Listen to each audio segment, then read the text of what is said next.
हमारा उत्तराखंड में आपका स्वागत है। मैं हूं आपके साथ भावना त्रिपाठी। रुक करेंगे प्रदेश के तमाम बड़ी खबरों की ओर। चार धाम यात्रा सीजन के चलते देश के अलग अलग राज्यों से श्रद्धालु उत्तराखंड पहुंच रहे हैं। आज सुबह से ही पर्यटकों का रैल हरिद्वार में उमड़ा। धर्मनगरी हरिद्वार में वीकेंड पर सबसे ज्यादा भीड़ देखी जाती है। शनिवार और रविवार को ज्यादा भीड़ होने के कारण सड़क जाम हो जाती है, तो वहीं दिल्ली हाईवे पर हरिद्वार आने वाले वाहनों की भारी भीड़ रही। घाट लोगों से खचाखच भरे रहे। इस बीच स्कूलों की छुट्टियां भी शुरू हो चुकी हैं, जिससे घूमने फिरने के लिए हरिद्वार या उत्तराखंड आने वाले पर्यटकों भी तेजी से उत्तराखंड का रुख कर रहे हैं। चारधाम यात्रा को लेकर श्रद्धालुओं में खासा उत्साह देखा जा रहा है, तो वहीं वीकेंड पर श्रद्धालुओं की भारी भीड़ सड़कों पर उमड़ पड़ी, जिसके कारण दिल्ली यूके हाईवे जाम हो गया। वीकेंड पर छुट्टियां होने के कारण सबसे ज्यादा लोग उत्तराखंड की ओर रुख कर रहे हैं, जिसके कारण दिल्ली हाईवे पर वाहनों की भारी भीड़ देखी जा सकती है। पर्यटक ज्यादातर वीकेंड के दिन उत्तराखंड का रुख कर रहे हैं, जिसके चलते यातायात में थोड़ी परेशानियां आ रही हैं। दिल्ली हाईवे जाम नजर आया। दिल्ली हाईवे में सड़कों पर भारी संख्या में गाड़ी उमड़ पड़ी। आपको बता दें कि वीकेंड के दौरान श्रद्धालु ज्यादातर उत्तराखंड का रुख कर रहे हैं, तो वहीं पर्यटकों की भारी भीड़ से हाईवे पर जाम लग गया। तस्वीरें हरिद्वार से हैं, जहां दिल्ली हाईवे पर भारी संख्या में गाड़ियां सड़कों पर उतर आईं। चारधाम यात्रा को लेकर श्रद्धालुओं में खासा उत्साह है। लोग भारी संख्या में उत्तराखंड पहुंच रहे हैं।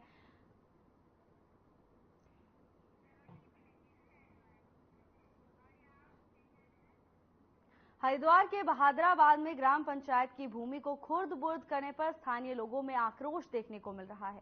स्थानीय लोगों और किसान नेताओं ने प्रेस कॉन्फ्रेंस कर ग्राम प्रधान पर बहुमूल्य पंचायत भूमि को एक बड़े प्रॉपर्टी डीलर को बेचने का आरोप लगाया है। जानकारी के मुताबिक ये भूमि बहादुराबाद थाना क्षेत्र के पास नेशनल पर स्थित है और इस पर फलदार पेड़ खड़े हैं।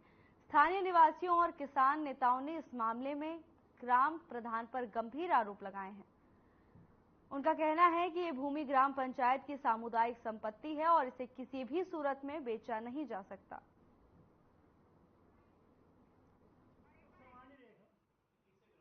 हमारा मुद्दा यह है, हमारी जो ग्राम समाज की जमीन थी, उस जमीन का प्रधान जी वगैरह, धीरज प्रधान जी, सुनील प्रधान, उप प्रधान सुनील जी, पटवारी, इन लोगों ने एक प्रस्ताव बनाया जिसमें ना तो किसी पंचायत के जो सदस्य हैं, ना उनका कोई इसमें रोल है, और ये कई करोड़ रुपए की जमीन सतीश त्यागी को ट्रांसफर कर दी गई है। मामला ये है कि हमारे ग्राम सभा की जमीन ले दे के उन पर ये जमीन बची है 17-18 की जमीन, जिसे ग्राम प्रधान ने मिलकर ग्राम पंचायत सदस्य के साथ मिलकर एक फर्जी वो बनवाया और प्रस्ताव, और जिस जमीन का प्रस्ताव है वो प्रस्ताव सिर्फ तय बजाय प्रस्ताव था, मगर ये जमीन का दिखा देगा तो कोई ऐसा कुछ है नहीं। वो जो जमीन हमारी करोड़ों जमीन है लगभग, और जो जमीन हमारी दिलाई गई है वो ट्रांसफर की गई वो लाखों में है।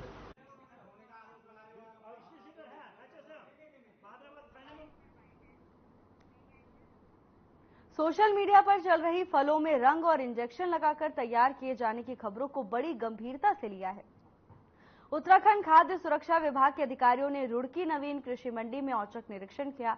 खाद्य सुरक्षा विभाग के डिप्टी कमिश्नर की टीम ने फलों के दर्जनों गोदाम का बारीकी से निरीक्षण किया, लेकिन कहीं पर भी टीम को फलों में रंग या किसी तरह के इंजेक्शन लगाने का मामला सामने नहीं मिला। हालांकि इस दौरान केले को पकाने में एक विशेष तरह का केमिकल जरूर सामने आया है, जिसकी जांच के लिए टीम के अधिकारियों ने लैब को भेज दिया है। मार्केट में इस तरह की अफवाहें फैल रही थी कि फलों में रंग और इंजेक्शन लगाने की व्यवस्थाएं चल रही हैं, जो कि हमें अभी तक जो है निराधार प्राप्त हुई है। हमने कालापुर मंडी और रुड़की मंडी का सर्वे भी किया और प्रथम दृष्टया जो भी हमने जांच की है, इनिशियली जांच हम जो कर सकते थे हमने की है, उसमें हमें कुछ भी ऐसा नहीं मिला कि कहीं कलर मिला हो या कोई कलर किया गया हो। लेकिन देखिए, तरबूज में आ रही है, कई सारे फलों में आ रही है, कोई कह रहा है इंजेक्शन लगा, कोई कह रहा है कलर लगाया जा रहा है, कोई कह रहा है कार्बाइड से पकाया जा रहा है। मैं आपके माध्यम से बताना चाहता हूँ कि इथाइलिन ये राइटनर जो है ये मार्केट में अवेलेबल है और सारी दुकानों पे पेटियों को खोल करके हमने एक एक पेटी खोल के चेक किया हमने, उसमें यही मिला। कार्बाइड की जो संभावनाएं हैं वो नगण्य है और है ही नहीं।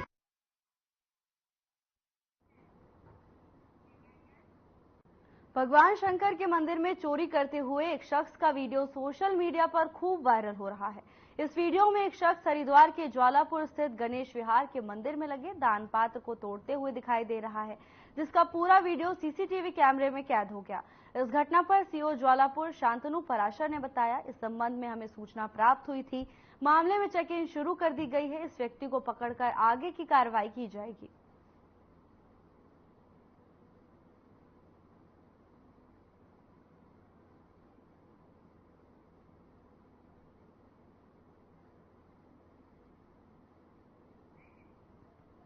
खबर हरिद्वार से है, जहां सोशल मीडिया पर एक वीडियो खूब सुर्खियां बटोर रहा था। वीडियो के अंदर देखा जा सकता है कि एक चोर मंदिर के अंदर रखा दान पात्र तोड़ने की कोशिश कर रहा है। पूरी घटना सीसीटीवी में कैद हो गई, जो बाद में सोशल मीडिया पर वायरल भी हुई है। पुलिस ने मामले का संज्ञान लिया है और आगे की कार्रवाई में जुट गई है। मौका पाकर चोर मंदिर में घुस गया और दान पात्र को तोड़ने की कोशिशें करता रहा। ये पूरी वारदात सीसीटीवी कैमरे में कैद हो गई है, तो वहीं सोशल मीडिया पर भी ये वीडियो खूब सुर्खियां बटोर रही है। मामले की सूचना मिलने पर पुलिस ने मामला दर्ज कर लिया है और आगे की कार्रवाई में पुलिस जुट गई है।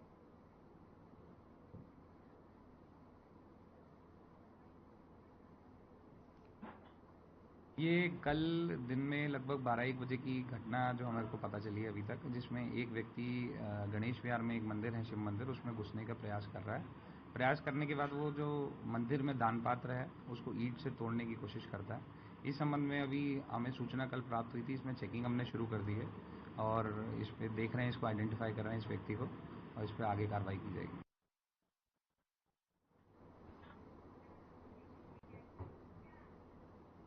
हरिद्वार में शाहपुर शीतलाखेड़ा में दो युवकों के विवाद में बीच बचाव कर रहे एक युवक की तलवार से गला रेतकर हत्या कर दी गई।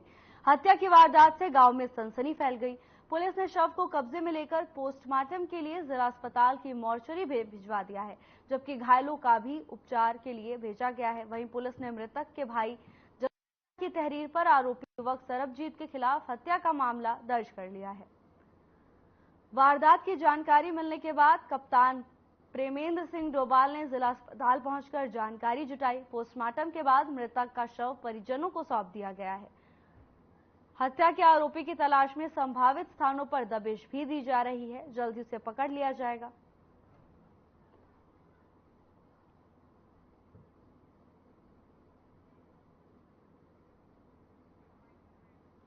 खबर हरिद्वार से है, जहां दो युवकों में विवाद हो गया, तो वहीं युवकों के बीच बचाव करने आए युवक की हत्या कर दी गई। मामले की जानकारी पुलिस को दी गई है। पुलिस ने मामला दर्ज कर लिया है और आगे की कार्रवाई में जुट गई है।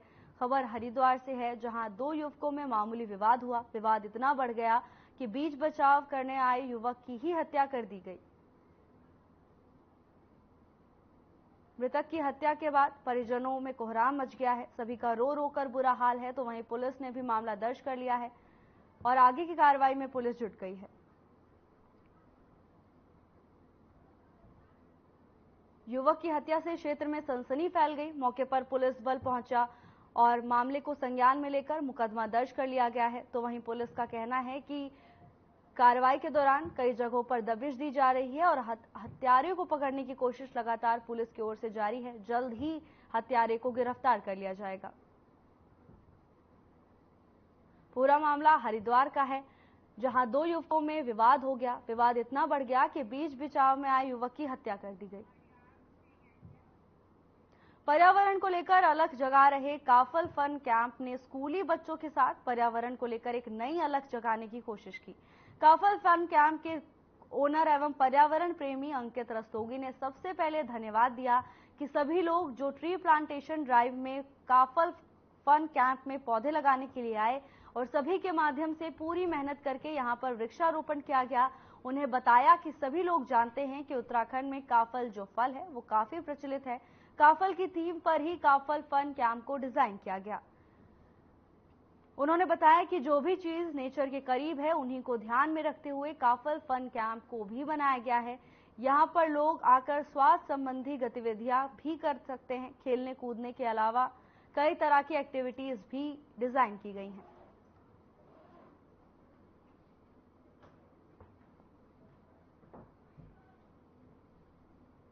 ये बहुत महत्वपूर्ण है। जिस प्रकार से आप लोगों के लिए, मीडिया के लिए अपडेट रहना महत्वपूर्ण है और आप भी प्रयास करते हैं कि सबसे पहले ब्रेकिंग आपका चैनल करे, तो हमारी भी पॉलिटिकल पार्टी के रूप में ये इच्छा रहती है कि हमको सबसे पहले पता लगे कि क्या अपडेट है काउंटिंग का।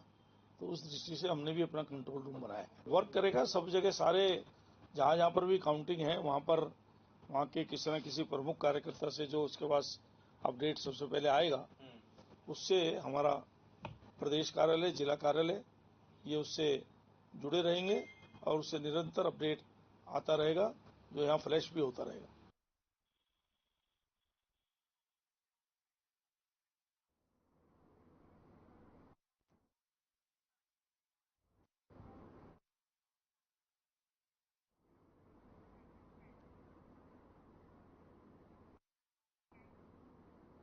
चार जून को लोकसभा के चुनाव परिणाम के अपडेट को लेकर उत्तराखंड बीजेपी ने अपनी रणनीति तैयार कर ली है। पार्टी ने प्रदेश मुख्यालय में कंट्रोल रूम बनाया है, जहां से पल पल की अपडेट की जानकारी दी जाएगी। बीजेपी के वरिष्ठ नेता राज्यसभा सांसद नरेश बंसल ने इस बात की जानकारी दी और बताया कि पार्टी के कई वरिष्ठ कार्यकर्ताओं को जिम्मेदारियां दी गई हैं और उनके जरिए मतगणना की सूचना को एकत्र कर प्रदेश मुख्यालय में बने कंट्रोल रूम के जरिए सभी को जानकारी दी जाएगी।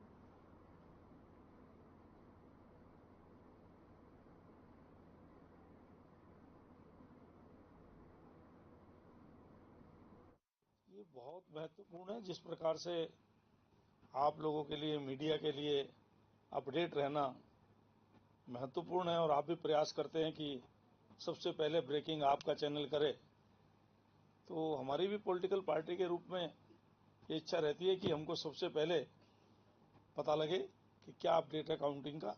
तो उस दृष्टि से हमने भी अपना कंट्रोल रूम बनाया है। वर्क करेगा सब जगह, सारे जहां जहां पर भी काउंटिंग है वहां पर वहां के किसी न किसी प्रमुख कार्यकर्ता से जो उसके पास अपडेट सबसे पहले आएगा, उससे हमारा प्रदेश कार्यालय, जिला कार्यालय ये उससे जुड़े रहेंगे और उससे निरंतर अपडेट आता रहेगा, जो यहाँ फ्लैश भी होता रहेगा।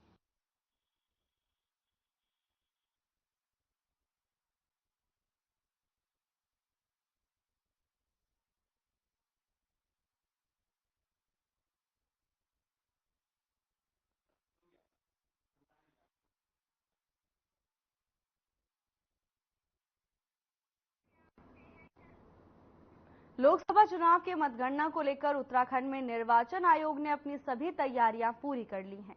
मतगणना के दौरान जिन कर्मचारियों की ड्यूटी है, उनके रेडमाइजेशन का काम चल रहा है। पहले दौर का कार्य पूरा हो चुका है और अब सेकेंड फेज में कर्मचारियों को 2 जून को ड्यूटी के लिए ट्रेनिंग दी जाएगी। प्रदेश के अपर मुख्य निर्वाचन अधिकारी विजय कुमार जोगदंडे ने जानकारी देते हुए बताया कि 4 जून को प्रदेश भर में सुबह 8 बजे से मतगणना शुरू होगी। सबसे पहले पोस्टल बैलेट की काउंटिंग की जाएगी, जबकि सुबह 8:30 बजे से ईवीएम की काउंटिंग शुरू होगी। इसके साथ ही उन्होंने बताया कि मतगणना स्थल की 3 लेयर सुरक्षा की व्यवस्था की गई है। इसके अलावा राज्य की 70 विधानसभाओं की काउंटिंग के लिए 91 काउंटिंग हॉल बनाए गए हैं। तो वहीं प्रत्येक जिले में बनाए गए काउंटिंग हॉल का संबंधित जिलों के अधिकारी लगातार निरीक्षण भी कर रहे हैं, सभी व्यवस्थाओं का जायजा ले रहे हैं। इसके साथ ही सभी कार्मिकों को दिशा निर्देश भी दे रहे हैं।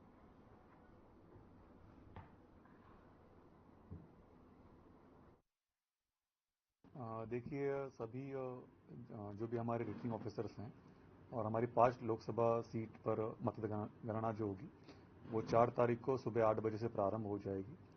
मतगणना के दृष्टिगत सभी तैयारियां सुनिश्चित की जा रही हैं। विशेष रूप से सभी विधानसभाओं का जो हमने अगर कुल टेबल्स की व्यवस्था की है, 884 टेबल्स हम इस बार यूज़ कर रहे हैं काउंटिंग के लिए और हमारे 334 से अधिक जो AROs होंगे काउंटिंग के लिए, उनकी ड्यूटीज़ तैनात की जाएगी। सभी जनपदों ने अपने जो मतगणना कार्मिक होते हैं इनका डेटाबेस तैयार कर लिया है। मतगणना कार्मिकों का जो रैंडमाइजेशन का प्रक्रिया होता है, पहला प्रक्रिया पूर्ण किया जा चुका है। सेकंड रैंडमाइजेशन जो होता है वो 2 तारीख को ऑब्जर्वर साहब की उपस्थिति में संपन्न किया जाएगा।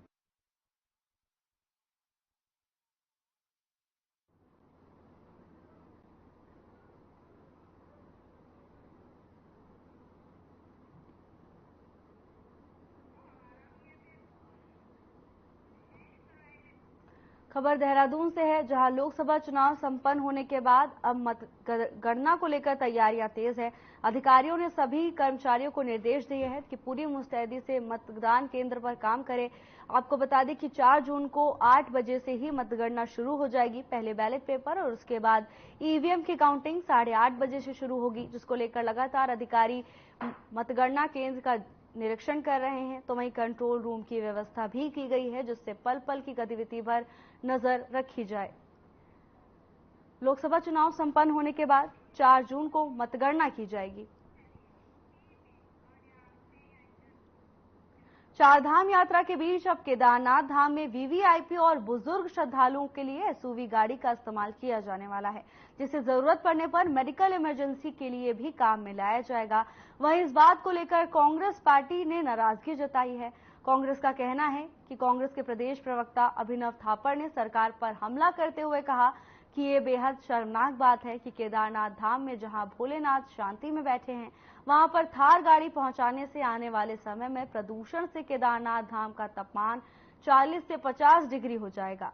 साथ ही उन्होंने कहा कि ये सिर्फ वीआईपी कल्चर के लिए सोशल ड्रामा है।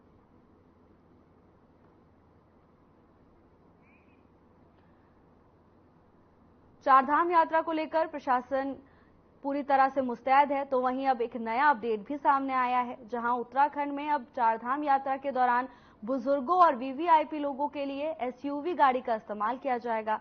इमरजेंसी के दौरान भी इस गाड़ी का इस्तेमाल किया जा सकता है। तो वहीं इसको लेकर कांग्रेस ने नाराजगी जताई है।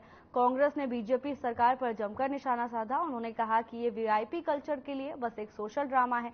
तो वहीं उन्होंने एसयूवी थार का इस्तेमाल होना पर्यावरण के लिए खतरा बताया। उनका कहना है कि पहाड़ों में एसयूवी को ले जाना तापमान में बढ़ोतरी को आगमन देना है।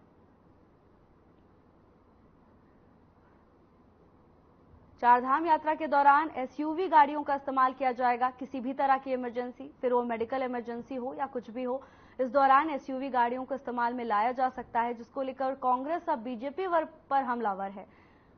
कांग्रेस का कहना है कि एसयूवी गाड़ी के चारधाम यात्रा पर आने से तापमान में बढ़ोतरी हो सकती है। इसके साथ ही उन्होंने इसे प्रदूषण को निमंत्रण देना भी बताया है।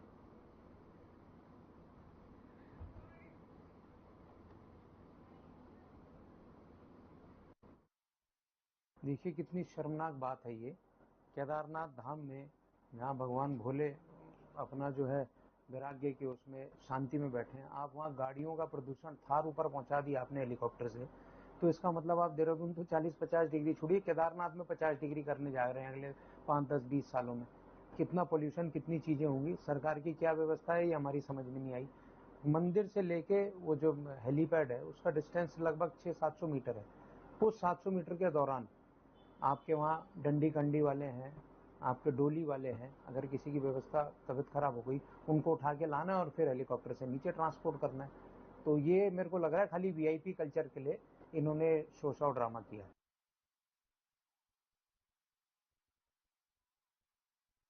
बढ़ती गर्मी से प्रदेशवासियों को अब राहत मिलने वाली है। मौसम विज्ञान केंद्र की ताजा अपडेट के अनुसार प्रदेश में रेन और थंडरस्टॉर्म एक्टिविटी से बढ़ती गर्मी और हीट वेव से लोगों को राहत मिलेगी। मौसम विज्ञान केंद्र के निदेशक विक्रम सिंह ने बताया कि आने वाले 1-2 दिनों तक रेन और थंडरस्टॉर्म की एक्टिविटी प्रदेश के पर्वतीय और मैदानी इलाकों में होने वाली है और करीब 4 से 5 जून तक ऐसी स्थिति बनी रहेगी, जिससे तापमान में भी कमी आएगी और हीट वेव कंडीशन नहीं रहेगी।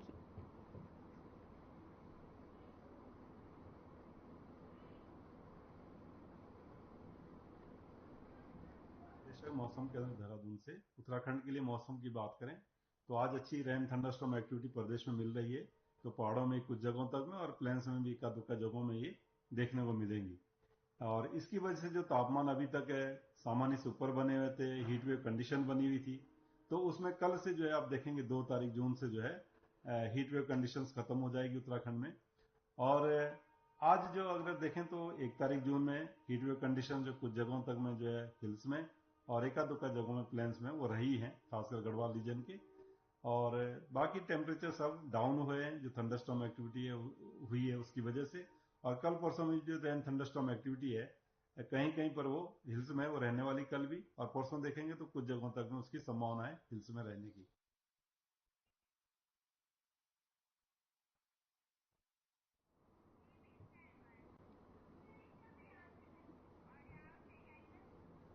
शुक्रवार को कुमाऊं के सबसे बड़ी गौला नदी नंधौर और शारदा नदी से खनन सत्र समाप्त होते ही फावड़े और बेलचों की खनखनाहट भी बंद हो गई है। इस बार खनन कार्य से सरकार को भी भारी भरकम राजस्व की प्राप्ति हुई है। बात गौला नदी की करें तो इस बार सरकार की तरफ से 42.44 लाख घन मीटर खनन निकासी का लक्ष्य रखा गया था, जिसके सापेक्ष में 41.40 लाख घन मीटर की अब खनिज की निकासी हुई है, जहां सरकार को करीब 127 करोड़ 30 लाख की राजस्व की प्राप्ति हुई। वहीं सरकार को 20 करोड़ 18 लाख 84 हजार के राजस्व की प्राप्ति हुई है।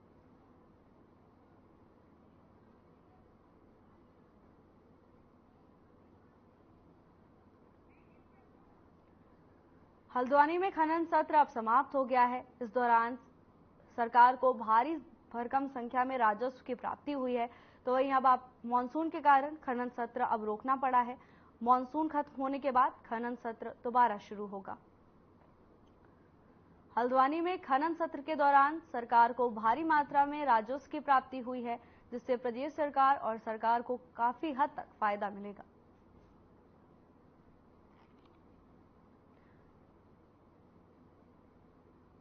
अब मानसून खत्म होने के बाद दोबारा से खनन सत्र शुरू होगा। कारण से कल नदी बंद हो गई है। गौला नदी में इस वर्ष 41 लाख घन मीटर माल निकला है और नंधौर नदी में 7 लाख 65 हजार घन मीटर माल निकला है। अब चूंकि नदी बंद हो गई है, जितने भी नदियों के रास्ते थे उनको काटने के निर्देश निर्गत कर दिए गए हैं और कार्रवाई चल रही है, जिससे कि कोई भी अवैध खनन इस बीच में ना हो पाए, वो किया जा रहा है।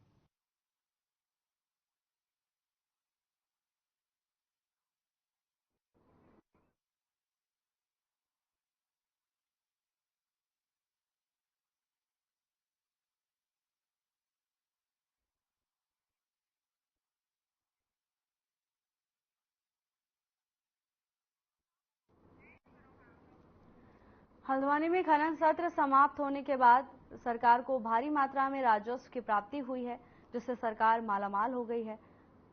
मानसून सत्र खत्म होने के बाद दोबारा से खनन सत्र शुरू होगा।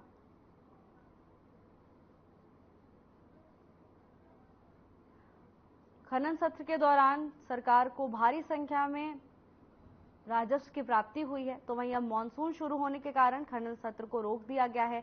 जैसे ही मानसून सत्र खत्म होगा, वैसे ही खनन सत्र शुरुआत हो जाएगी। नदी का जो एफसी क्लियरेंस था 31 मई तक का था, तो जिसके कारण से कल नदी बंद हो गई है। गौला नदी में इस वर्ष 41 लाख घन मीटर माल निकला है और नंधौर नदी में 7 लाख 65 हजार घन मीटर माल निकला है। अब चूंकि नदी बंद हो गई है, जितने भी नदियों के रास्ते थे उनको काटने के निर्देश निर्गत कर दिए गए हैं और कार्रवाई चल रही है, जिससे कि कोई भी अवैध खनन इस बीच में ना हो पाए, वो किया जा रहा है।